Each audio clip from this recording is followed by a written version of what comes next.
The NYPD is saying today they were actually able to match the ammo they found on the scene of the killing with the gun that was found on the suspected killer, as well, by the way, as a matching fingerprint. So talk to me about how critical this is for the investigators.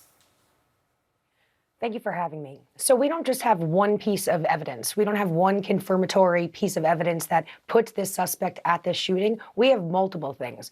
We have spent rounds that the striations are matching what was fired from this gun, as well as having matched fingerprints. Now, what we're hearing initially is that it looks like the fingerprints were from both the water bottle as well as the protein bar. Those were most likely latent prints that were matched. The NYPD has an excellent fingerprint unit that will take a lot of time, make sure they have their most seasoned officers on standby to make sure that they can match those fingerprints against the suspect. Explain what you mean by latent fingerprints.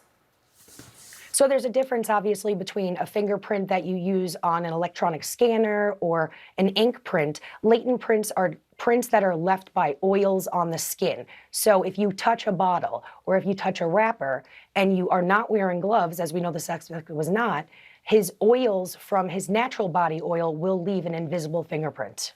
Thomas, let me go to you here, and I want you to break down for us about the way in which law enforcement conducts these type of forensic investigations. Of course, defense counsel will try to attack the credibility of the investigations and beyond, certainly with the gun itself. How do these investigations work?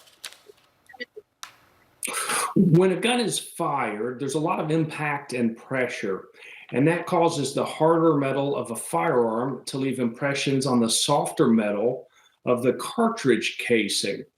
During the manufacturing process for firearms, each firearm picks up unique microscopic individual characteristics, and it's those markings that are left behind on those softer cartridge casings in the bullet as it travels down the barrel. So a forensic firearms examiner will use the evidence recovered at the crime scene, the fired cartridge casings, maybe even the projectiles if they're intact, and will compare them to a test fired sample from the recovered firearm. And looking for those unique characteristics, they can compare and match the two. Is this more difficult when you've got a 3D printed even piece of a weapon? So what I'm showing you here is a commercially made Glock. This is, of course, a firearm under the law. This is a commercially made frame of a Glock. It also, in and of itself, is a firearm under the law. The other parts to that firearm, like the slide, like the barrel, those are not regulated by law. And the gun that was recovered in this case had a 3D printed frame, but the other components were metal, so it will not be an impediment to a firearms examiner matching them. The thing that it might thwart is being able to identify where the firearm came from.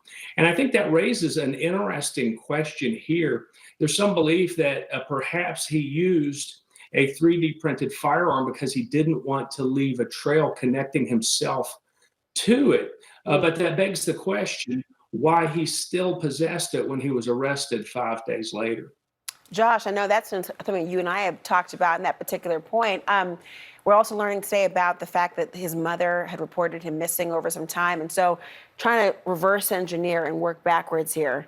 You've got this gun, you were gone from this period of time to this period of time. That's where investigators are going to probably hone in on what was taking place at that moment. Well, Laura, as we talked about the other day, what we're seeing is NYPD develop their timeline. They're doing a great job at communicating with the public. And they can slow this down. He's in custody, threat is no longer to the American public, and now they will piece together his whole life. Let me ask you one question before you continue. Is it in the investigator's best interest to now be fully transparent now they have a suspect? Or are they going to keep some things close to the vest for investigatory purposes? They will keep some things clearly away from the American public. But I think the commissioner is doing a great job. There's a lot of interest. There's public interest to this. But they will not reveal all of their prosecutorial information. They will not reveal everything in the investigation. And you were going on to talk about that investigative window they have with that timeline. That's really important right now. That's hugely important. And what was he doing for the 10 days in New York City? In addition to that, we will see other pieces of evidence get matched. There will be DNA matches. There will be hair and fiber matches. There will be other things that come out of this that take a little bit more time scientifically to come out in order to solidify the prosecution, but they will continue down this path. Jillian, we still don't know what actually caused this rift, for lack of a better word, between the Mangione family and him for their distancing and where he was living just before the shooting. How important is it to get those outstanding answers?